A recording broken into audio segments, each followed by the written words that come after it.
Welcome here to rBeatz and Local Music Somewhere. I'm your host, Terry Hudson. I am an author, a connector, a speaker, working with creatives primarily in the music industry space. I've worked as a former, record label president and artist manager. So I want to make sure that you, as an up-and-coming artist, even a music fan, understands more how this works. And I have a great guest today. I have on the program Jenny Powers. Jenny is the CEO and founder of Blue Avenue Music Group, which houses music management and marketing company, as well as Blue Avenue Records, which is their label at the company. And they also do educational workshops. And she, in addition, is a great conference speaker. And she's even been a moderator for both panels and for very popular educational seminars as well. So welcome to the show, Jenny. Yeah, thank you. Thank you for having me, Terry. I appreciate this.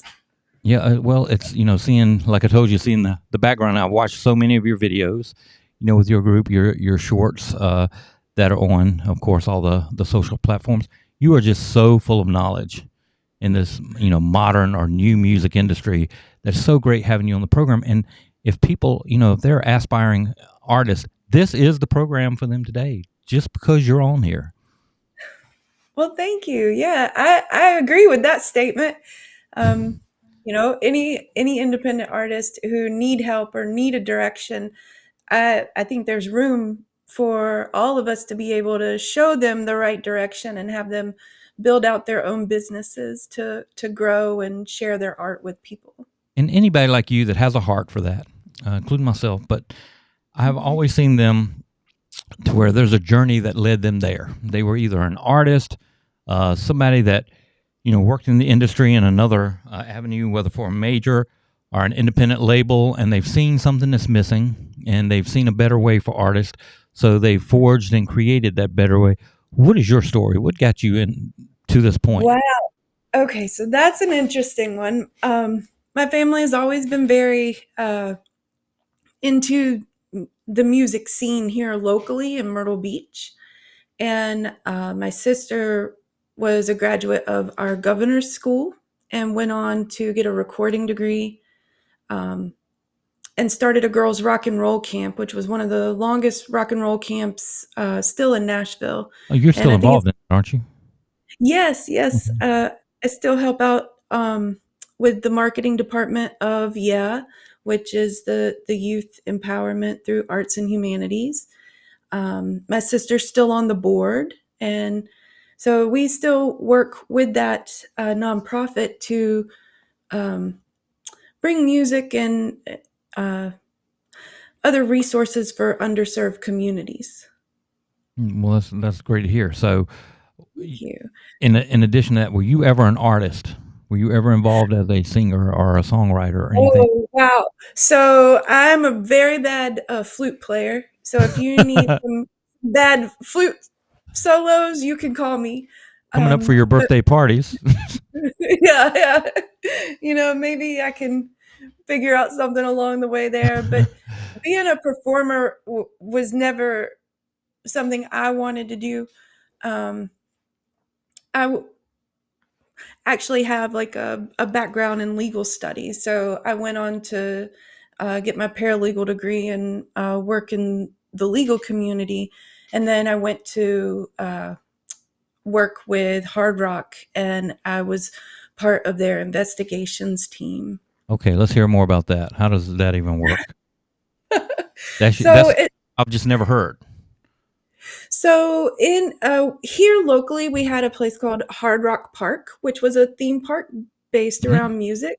And I was on the investigations team and security team. So I would work plainclothes security for a lot of events and artists who would come into the park.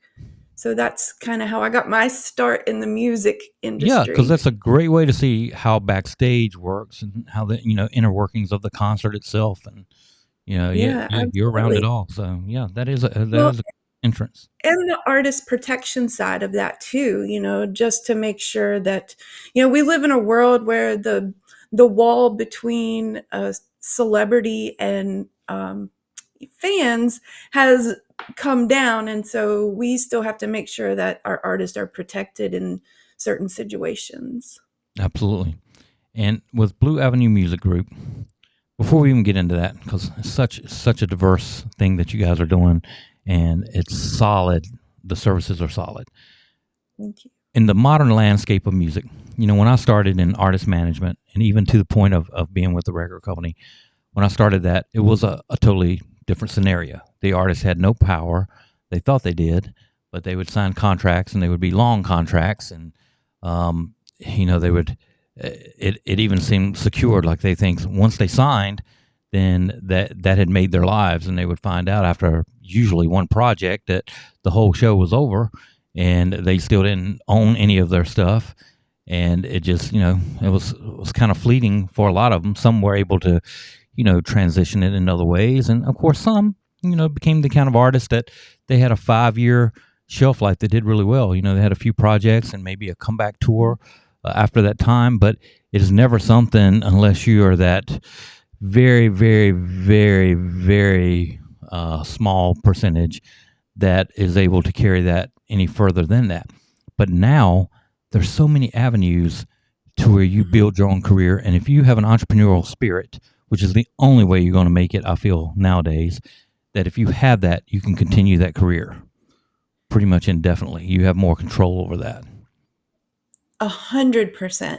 And so that's where I work with my artists, is making sure that their business structures are set up in a manner that supports them, so that they can learn how to make better choices within their business. So some of the things we start off with are, our artist branding. And once we have those things in place, it automatically levels up our artists to make better decisions in their careers, because once they start getting approached with offers, they can know what is within their pillars and what aligns with them, to make sure that it's a good decision to move forward. So those are definitely the places that we start. Yeah, and speaking of starts, now I know something that a lot of artists think, and you and I have talked about this off camera. So let's go ahead and just go to this one immediately, which Right. people think to get in the music industry. I don't know why it's this thought. I'm gonna go record some songs and I'm gonna put them out there and I'm gonna build a career. Is that the way to do that? Just go do the song thing first and then build a career. When should you be releasing songs or a project? Oh, an entire project, once you have your branding in place, because if you don't have a promotable product, it's really hard to find an audience. One of the things I talked with one of my artists about the other day, I was like, who are we targeting? And she says, I want to be relatable to everybody. Yeah, And unfortunately, being relatable to everybody doesn't help you find that specific audience that is going to help you build your business. right. You end up watering down what you do, and Right. it's I when I started. Of course, you have artists out there that did it so well back then. The Parrot Heads with Jimmy Buffett, the Hmm. Deadheads with Grateful Dead, all were precursors to what you see with the Taylor Swift now. And she came Absolutely. in the age where back then you had fan clubs and ways that you were trying to handle it that way. But she came in. It seems like she just grew, and there are other people. Beyonce's the same way. Anybody that has a big tour, they've understood creating that tribe and catering to that tribe. And like you said, you have to have that brand identity first. So you have a marketable product. Once you have that, then of course you have to start finding and building who that tribe is. You can't do that trying to appeal to everybody, because music is Right. a very subjective thing. Hmm. And so, Uh, what would be something that you would say to them in the start of building that tribe, what do finding your you, people? oh man. So when I start my artist out in our branding, we also decide, what does our audience look like? Where do they shop? What do they wear? What do they like? And a lot of times we can dig into the artists themselves. What do you like? What do you like to wear? Where do you like to hang out? And once we interject a little bit of the artist into those things, it makes it easier to, you know, start testing those different audiences to see who they appeal to the most. And now in the branding, does that involve logo, animation logo? Everything. Okay. I want Colors? 5 different types of logos from you, formats, but I want specific logos. I want a color palette that we can work off of, that we can tie into everything. It's your world, it's the artist's world, and so those are the things that we create, and this is what we move forward with. It doesn't mean you can't change those things through your own artist evolution and as you grow, but just having that to start off with gives us a better way to market anything that you come out with, create content based on the things you stand for, and the pillars and things like that that resonate within you and your brand. Yeah, because they do grow and evolve. Like you look at Harry Mhm. Styles, when he first came out of One Direction and was finding himself, and he was developing his style, and then he, of course, I can't remember what magazine it was. He was on the cover of, and he started to build his clothing identity, and all Mhm. that developed, into who he was. So you are growing, as that brand. Even the guys, like that are still touring, and have become relevant again, that were touring, let's say in '80s, like U2, and look at how Mhm. many different ways they still have the same logo, but Mhm. they've updated versions of that logo based on a tour that they had, or Mhm. even something that became more synonymous with what they were doing in that time. And you're just doing a bigger version of that. It seems like everything you're doing as an independent artist, you're thinking this way. You're starting off here, and Mhm. it's like you're on a certain size stage, and you have a maybe a couple of lights, but you're creating a great stage show, that so when you get to the next bigger stage, you're just adding more lights, you're adding more bells and whistles, until you get into a coliseum stage, and you have a lot of bells and a lot of whistles, but you're still that identity, you're still that show, just a much bigger version of it. And that's why That's your cool. colors are so important, and that's why your logos are so important. And another thing, I call this, I don't know if it's a thing that existed. I just started calling it brand leverage, and that is Mhm. finding those people that take your brand and associate it with their brand, whether it's sponsorships, or you're Right. at a sporting event that you're playing for, whatever it is, that they're able to put that on posters, or in a program book that goes to all of the fans, and maybe it's in conjunction with their merch, even whatever it is, that you're 100%. leveraging those brands. Yeah. Uh, 100%. Having your own brand in place and knowing what those things are definitely help you to align with other brands better, so that you can have a cohesive message with that brand, so that it's, two businesses working together instead of one leading the way and you just following along. Like, it should be a collaboration whenever you have these brand sponsorships. and let's go to this. When do you think an artist should tour? Oh my God. So first you got to be able to, sell out a 200 cap in your own town. And if you can't do that, there's no sense in going on tour. Right, but that seems to be a lot of initial thought, with artists. So you would That, say, you said yeah, 200. yeah, I would say at least a 200 cap. I mean, if you can do very like show trades with other bands and have 4 on the bill, and you each bring at least, 25 to 50 people, you've got it covered. I'm only asking this way. I know it might be seems elementary to some bands, but I've talked to so many bands that have not even thought about the band collaboration concerts, and I'm surprised, that's been a thing, because each person has their own email list, and each person has their following. How do you see that playing out for a new artist? What do they need to do? Oh, wow. Okay. So first they're going to have to build their email, text, like SMS lists in their own towns. But what about the artists who are like, "Hey, I can't even get a promoter to pay attention to me?" Um, I had that with one of my artists in LA. And so he set up his garage to look like a venue and invited 10 people, and we did live streams from it. So it looked like he was playing a packed venue. And then all of those people, uh, once the live streams came down, we cut those up and used them for promotions to the promoters to get Which him on a great bill. way. Yeah, that's a great way to get promo material. Yeah, so documentation versus creation. And so in those um, live streams, he had it set up so that it would transition itself. So he was getting three different views from uh, those live streams. So it looked like he had a full videography team there with him.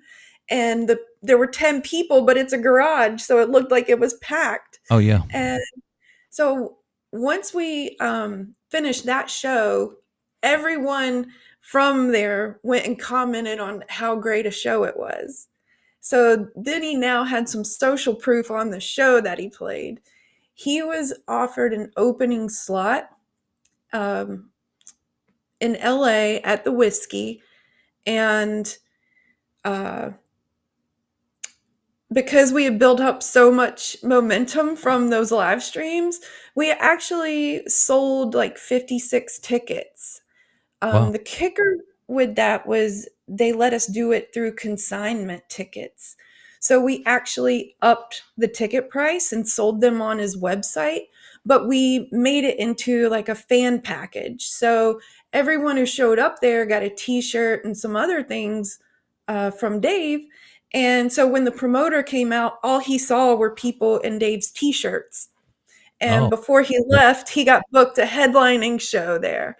So there's ways to do it to show momentum, but um, you know, first you got to sell some tickets in your hometown.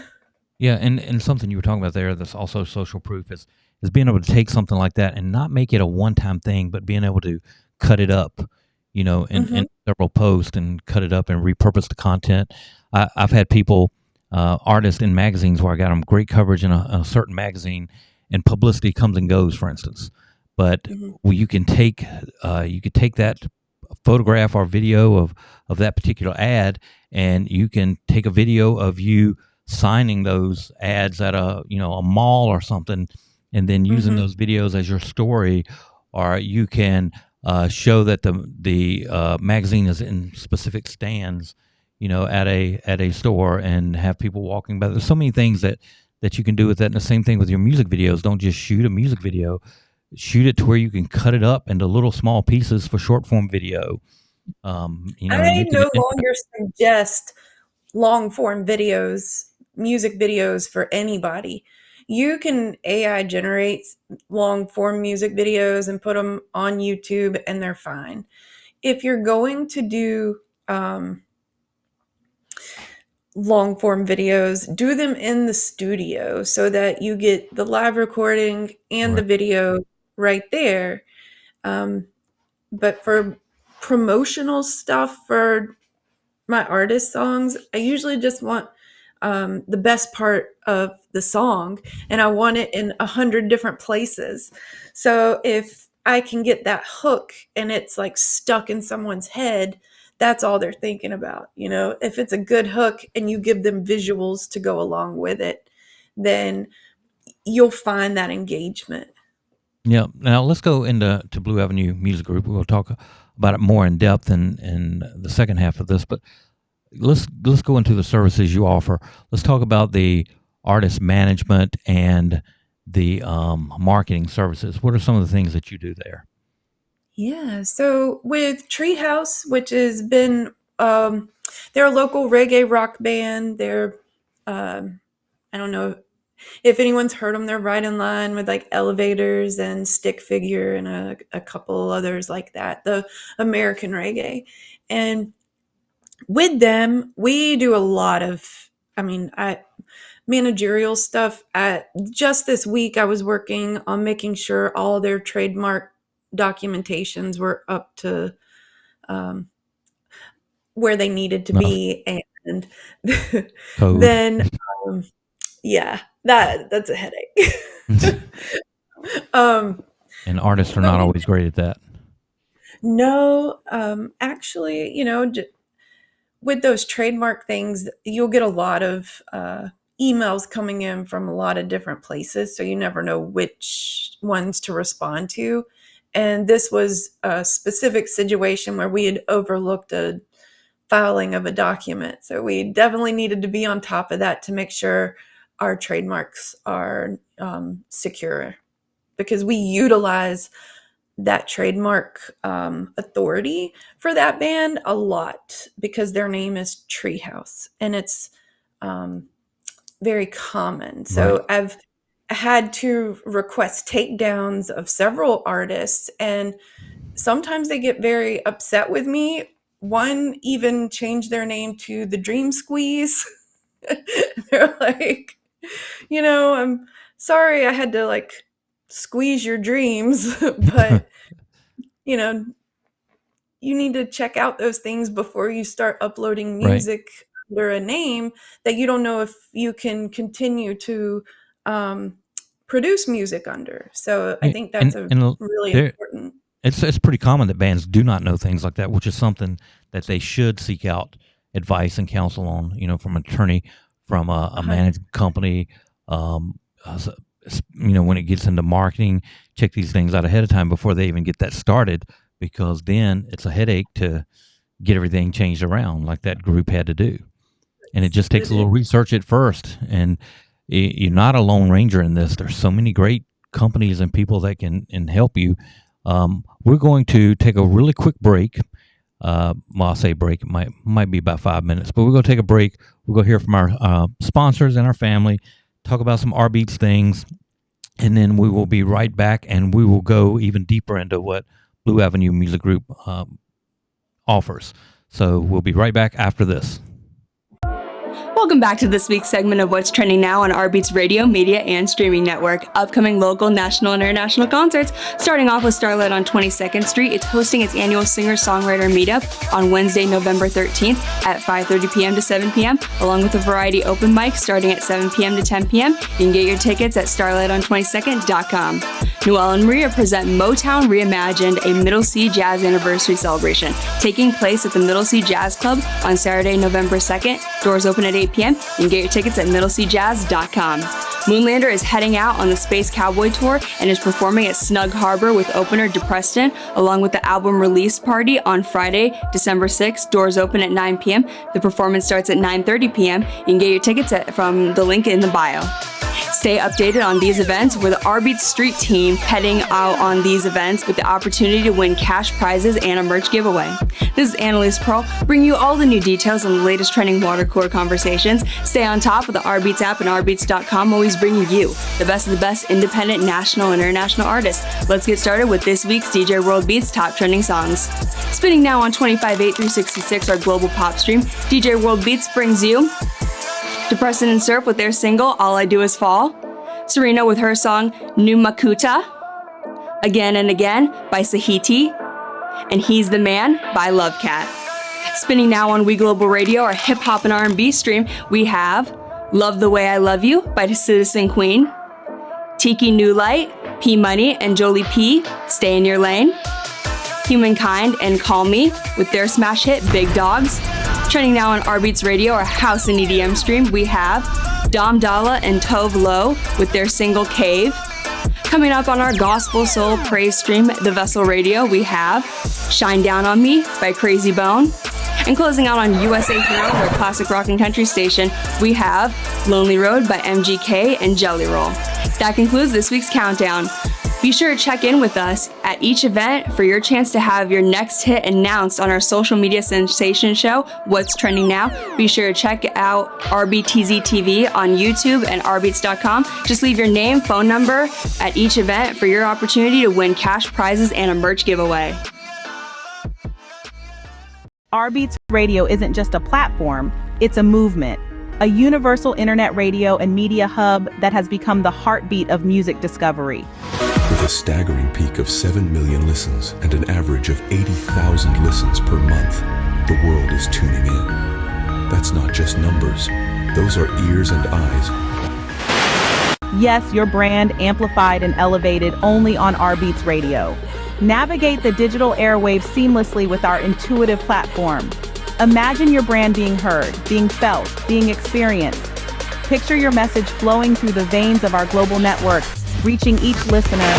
Are you ready to elevate your brand to new heights? Step into the rhythm of success with rBeatz Radio.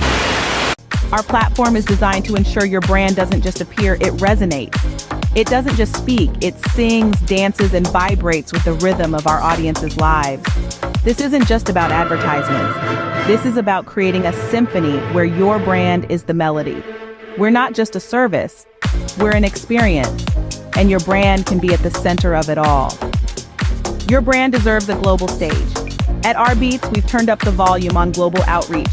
This isn't about traditional advertising, it's about connecting, engaging, and resonating with music lovers all over the world. From indie beats in Brooklyn to mainstream hits in Mumbai, your brand becomes part of their story. It's about making your brand the rhythm that pulses through their day. Amplify your reach, connect with diverse audiences, and make an impact like never before. Numbers don't lie. rBeatz isn't just a platform, it's a data-driven powerhouse. With a staggering 7 million peak listens and an impressive average of 80,000 listens per month, we're tuned into the pulse of the music world. This is the power of a data-driven platform. We're not just throwing your brand into the void, we're strategically placing it in the spotlight, in front of an engaged, diverse, and music-loving audience. Music is universal, and so is your brand's potential. rBeatz Radio is the crossroads where brands and music lovers from all walks of life converge. Maximize your brand impact. Imagine your brand pulsating with the rhythm of music, reaching millions of ears and eyes worldwide. Picture your message resonating with each beat, each melody, each tune. This isn't just advertising, this is brand elevation, a symphony of success. Don't just be heard, be felt. Be a part of the rhythm of rBeatz Radio. The stage is set, the audience is waiting. It's time for your brand to join the beat. Advertise with rBeatz Radio today. rBeatz Radio, your brand, rBeatz. Our platform is your stage to amplify your brand's voice. This is where rhythm meets success, where your brand dances to the tune of progress. For advertising inquiries, contact www.rbeatz.com. Welcome back to Local Music Somewhere here on rbeatz.com. And my guest in the studio today, well, she's actually not in the studio, she's with us remotely, is Blue Avenue Music Group CEO and founder, Jenny Powers. And we were discussing some things that artists need to know about their, and building a career. And, when I was a teenager, there was this game, and it was in the arcades, back when you had arcades at the mall, long time ago. And there used to be this one game called Cubert. And there was this character that was trying to jump to different levels. There were no mountains to climb. Like in, the music industry, everybody says, I'm going to get on top of that mountain or whatever it is in their career. They're going to climb to the top of the mountain. It never works that way. It's not really peaks. It was like this character where it was almost like a air controller that you would press as fast as you could to get him to jump up to that next level. You had to do all this effort just to get him to jump to that level. And then, of course, he's on that level for a while because it's a plateau. And then you got to do all the stuff again to get to that next level. And then once you're there for a while, do all the stuff to get to that next level. And that is how the music industry was then. It's still how it is. You have these things that you got to do a bunch of things, in a row to a short group of people so that they see that, we call them your tribe, so that they see that. And then you move to that next plateau and you're building things on there a while, playing clubs, touring, releasing your songs one at a time on Spotify, whatever it is. And then your songwriting has to get better. Your recordings have to get better. You got to play some bigger venues. Your materials have to look better because you're hitting that air controller again to jump up to that next level until finally, you're at the place you dreamed about. Now you take some of that work off of the artist because you offer these services. You offer the guidance. You offer some of the work. and you offer the strategies. So let's talk about Blue Avenue Music Group again, and the strategies that you offer. What do you do as far as, let's say, revenue avenues? How do you help them understand the revenue streams?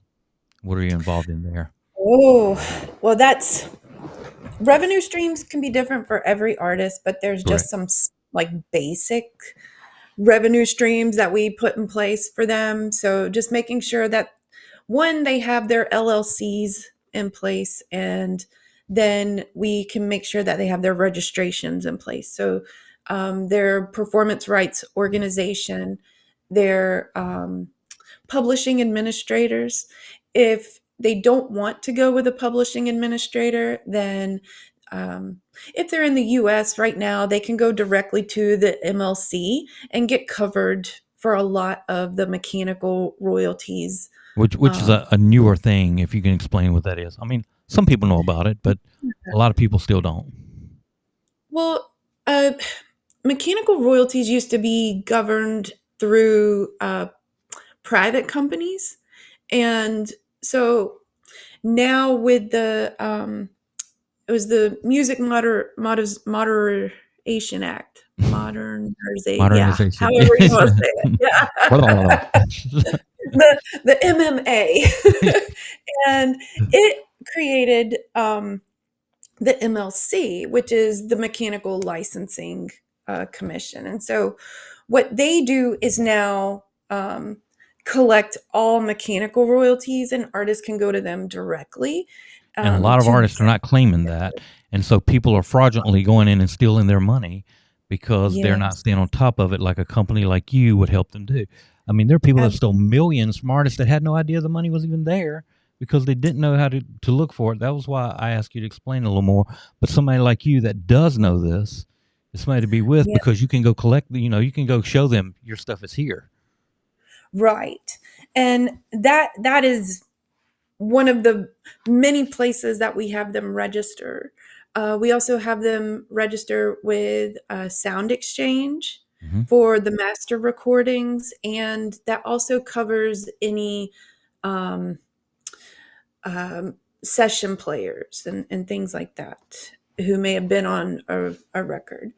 So those are where we start. And then if you have like a publishing company or a publishing administrator, then they can collect worldwide. But unless you're gaining a lot of recognition in other countries, just start with the basics. And then you can add on those other layers as they become more relevant to your current business. Right. And so with social media, how are you involved? I do a lot of social media ads as well as content strategy, and making sure that the content that they're putting out on socials can actually be used in a smart way. So I try to get our artists not to date their content as in like it's out now or coming soon, like those date a piece of content. So if we can just talk about the song itself or other aspects of it to not date it, then when with the new singles economy, something that artists may not realize is that it's not just about your current songs. It has heavy relying on your catalog now as well. There are people that'll take their song that was popular 5 years ago, they almost forgot about it, but they can release it. It can be popular in Japan or somewhere and be doing very well for them. And if they don't date the content, people just don't know. I'll tell you, with me releasing a book, I released a book on Amazon a couple years ago, and there are, everybody commented about how great of a thing it was. A lot of people bought it and read it, and then I'll post it like, 2 years later, and people are like, "Oh, congratulations, you came out with a new book." I just put it up there. I don't put when it was released or anything, because with the algorithm, you're going to be seeing different people, but the people who haven't bought it will totally forget it existed. Right. And it's new to someone. Right. And so with that, what you're talking about right there about not dating the content is extremely important. Another thing that you Right. were talking about Oh, were ads.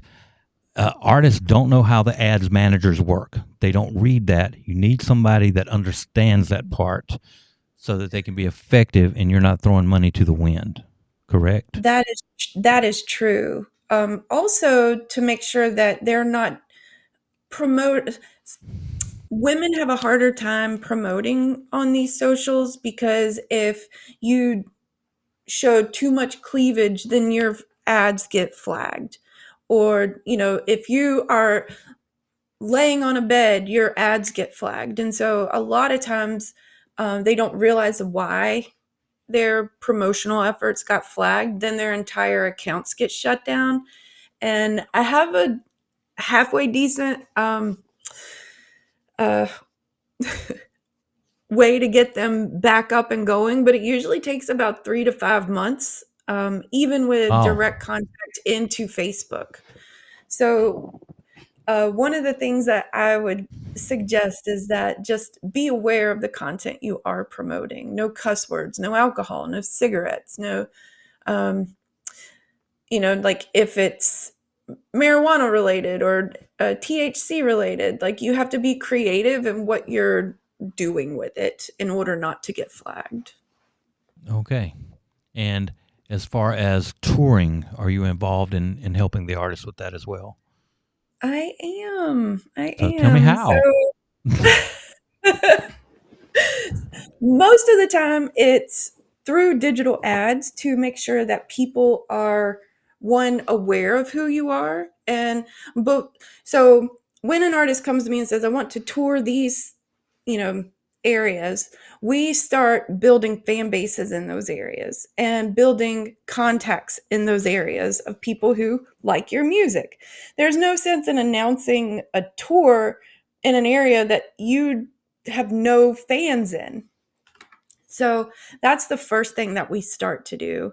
And then just making sure that the artists have a tour manager and that those tours are advanced. I mean, I've done everything from actual touring with a band to load ins, load outs to, making sure everything is functioning, then going to the front and running merch. So Which is it's, a whole different thing. Artists understanding how merch works and how much money they're losing by not having the stuff organized, not having it inventoried, not saying something about it from the stage, or yeah. how to find out more about it, how to get to the store, trying to get the sale right then. Or I think one of the things right now too is for artists who are touring, those merch fees from the venues can Hmm. be very not nice Yeah, because the venues aren't giving us 20% of their alcohol sales. So why or should I their give you parking. 20% of my my merch sales? Like it just doesn't make sense. So in those situations, we usually have like a QR code that says we aren't selling merch at this certain venue tonight because they're charging us a 20% sale fee for each item sold. So we have certain items on our website and they can get shipped out immediately. That's gold. I've actually never heard that before. And I've dealt with the merch fees because you deal with that whether you're club level all the way up to coliseums. Coliseums charge Mhm. part of that in your contract as well. But I've never heard anyone use the QR code like that. It could be a common thing. I'm just not aware of it, so it's great information today. Yeah, yeah. One of my favorite bands, American Aquarium, does it so lovely. Like everywhere he goes, he's not afraid to call out the venues that are charging those fees. He thanks the people who purchase through his QR code online. Like he goes above and beyond to make sure that his fans are truly taken care of and that his team doesn't lose money in the process of touring because a venue is charging a merch fee. Yeah, and touring is expensive enough as it It is. is. What are some other services that you offer? So right now I'm working on an album release workshop where we're going to go through the entire album process that I do, and I'm doing it with lots of artists. So it's going to start with branding out your album. What are the colors of it? What are the themes of it? What are the themes of the songs? What are the lyrics? And from there, we'll work on creating the content and the messaging around it. And does that connect And to your then, merch as well for that tour? well, for one of the offers that I'm doing in Blue Avenue, that is going to be I hadn't gotten to the merch. It's more of just like the release of it without I got you. the merch component to it. Okay. And tell me something else that you're involved in right now, because don't act like you So don't have a list. I've been to your website. I I know how many know services you. you're going through my list right now. So I'm also the VP of community for a company called Artist Hub, and we're a deep linking company. We we work with a lot of the major labels. So when I'm involved in so many things with that, making sure that the labels are running efficient ads for their artists, making sure that they have their data in place and things that they need to do to help the artists build fan bases. So we do like pre-save campaigns with them. In those pre-saves, we fixed it so it doesn't open in that crazy browser and you have to remember your login. We actually fixed it so that it opens in the Spotify app and your pre-saves happen right in there. So no more trying to remember your login to get into Spotify to help your friend with their pre-saves. With that, they get follows and forever saves and emails to build their list, as well as phone numbers for SMS drops. Okay. Well, and SMS is so important now. That's I with email and SMS lists. That's one of the things that I talk to artists a lot about, and they are the most resistant. Like that should be a thing of the past, and you do not have a list without that. You're renting your social media. You're not owning it like you are with these lists. Exactly. There's an old saying, the money's in the list. So if you have a direct way to contact people, you're going to have a better opportunity to move them down your fan funnel into a purchaser, so Well, that's let's talk about that for artists that might not understand what a funnel is. Click funnels. If they don't oh understand what that is, and click and funnels. they're you got to think we're speaking to all levels here. We're speaking to people that are just starting. We're speaking to people that have been in it a little while, playing clubs. We're speaking to people that they might still be independent, but they're playing some bigger venues, and being this material, some of it will not be dated over time. You could be speaking to people that are in an environment where the system has changed so much, like we're seeing, where you don't even have to have a major label now to have a major tour.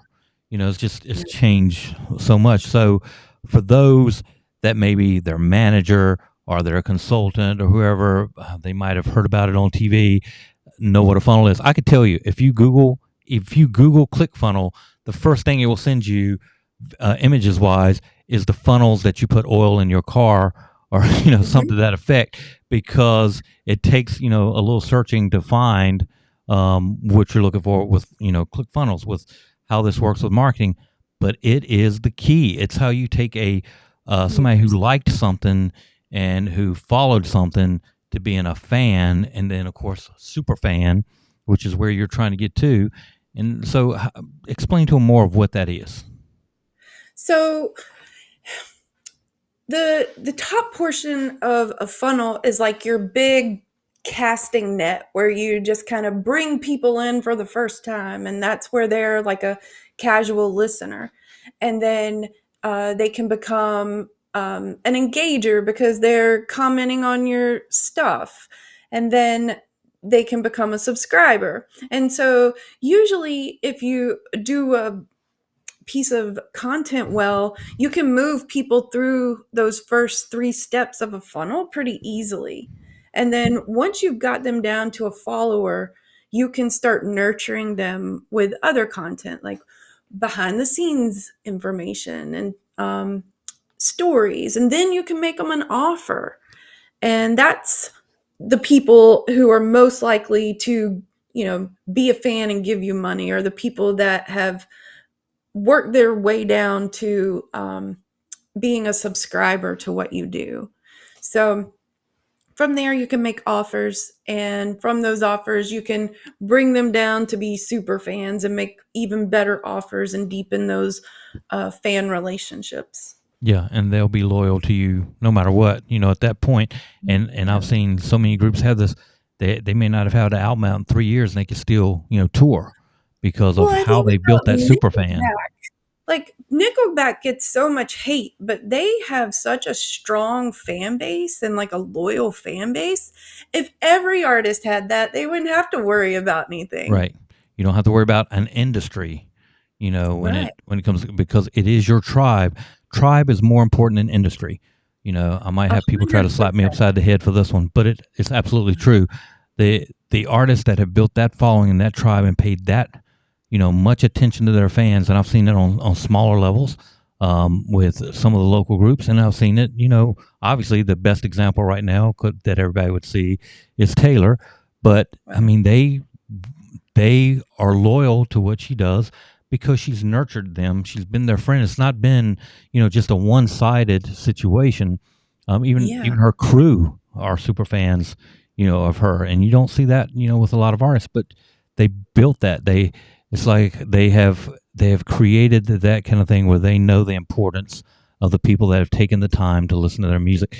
And that's why I've not understood, at even local levels, where artists, they do their show and they don't want to talk to their fans. Or another thing is, and this is my wife is a public figure, and she gets a lot of attention, and something I had to show her, early on that I had learned, working in music, is your fans, when they meet you, that's their interaction with you, and they remember it forever. And I know you're around a lot of people. You see different people at every event. You've got to get better at recognizing your fan. Even if you don't know, you've got to word it differently. Like, and when they come up and they're saying, "Hey, remember me?" You can't just say, "I don't remember you." You're like, "What's been going on in your life lately?" Something like that may even trigger who that person was, but it does make them feel different, and you're not manipulating them. You're just wanting to show that you genuinely care, and pull them in that, because the name of the game in this modern or new music industry is you are trying to build a super fan. It no longer has to be your record company's fan that they have all the control of, or the venue's fan. It's your fan that you can carry to the venues you go to, and the venue owners will want to work with you more because you're bringing people. It sounds like it's a common sense thing, and I know it's not, and it's okay if it's not a common sense thing, and that's why we do the show, because we care so much. There's so many talented people out there, and all we want them to understand is you have to put effort into it these days. You can no longer be what we used to dub a reluctant artist. We called it reluctant artist syndrome. You cannot say, "I don't want to network. I don't want to do social media. I just want to play my music." It just does not work that way anymore. And when you have a knowledgeable person like Jenny, who's out there in the field, she comes from that even legal side. She's even been security, but she learned everything she needed to know about the music industry and the navigating the business part, that when, you got to do your part, you got to show up, you got to do more than play, you got to work your social media, and you have to network at the places she sends you to network. You have to, be willing to step out of that comfort zone and be great with being uncomfortable. But if you can do that and then work with a company like Blue Avenue Music Group, then you got a lot more control over what happens to you in your dreams and your career. Now, how do they find out more about you? Well, they can go to blueavemusic.com. I have everything I need up there. And go see her channel on YouTube as well. She has a lot of great shorts. When you go to YouTube Shorts, yes, she does. She's very entertaining. You'll recognize that background that she has right there. I've seen it so many times. It's like I'm seeing a big celebrity that I'm seeing on TV, they're on my show now because I'm so used to the background. I love But anyway, thank you for all you do. You're just such a joy. You have a great heart, and I just appreciate you coming on the show because I know you're busy, and you've been on the best podcast that there are out there. So you might be the beginning of even my podcast being greater just because you were here. So Oh my thank you very God. much. Flatter me. And I just want to thank you for tuning in to rBeatz and tuning in to our show today with Jenny. And, while you're at rbeatz.com, go around and listen to the different streams and get to know the other shows that you can click on as far as following great shows by Jen Busco and Greasy Keys and Annalise Pearl. And you can watch how Annalise does the trending videos as well. So entertaining. Read the great articles on artists artists you can find out about. And the list, one of my favorite things to do on rBeatz now is just go read the list of greatest whatever songs of a genre or a style, and just very entertaining site. Thank you for being here, and look forward to seeing you next time. Stay curious. Much love.